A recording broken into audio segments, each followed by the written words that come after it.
Have a nice day mga kaalingasaw. Eto, may nagbigay sa akin durian.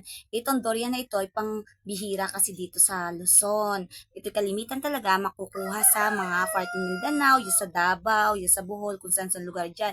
Ngayon may nagbigay sa akin. Talagang umaalingasaw ang amoy. Hindi na siya masyadong sobrang baho, pero okay talaga. Alam niyo ba, mga kaalingasaw, ang benefits ng durian, una, nakakapagpalakas ng immune system. Ikalawa, nakakalakas ng ating mga katawan, at saka dietary fiber, yung naalilinis ang ating mga tiyan, pag tayo nakain, mataas sa fiber, at saka isa pa, nakakaganda ng circulation ng dugo, sa mga heart attack, nakakatulong din, at saka nakakatulong din sa pagpataas ng iron, kasi para makaiwas sa anemia. Kaya mga kaalingasaw, atin pong bubuksan itong durian. Ang tigas-tigas niya, pero siya hinog na.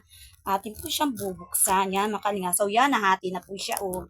Yan po siya, mga kaalingasaw. Yan po, oh, ang laman niya. Siya po ay 2 piraso lang pala siya, oh, mga kaalingasaw, oh. Yan siya, oh, yan. Ang sarap niya, mga kaalingasaw, at titikman.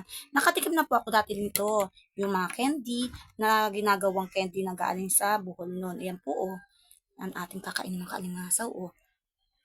Ang tamis. Mabaho po siya.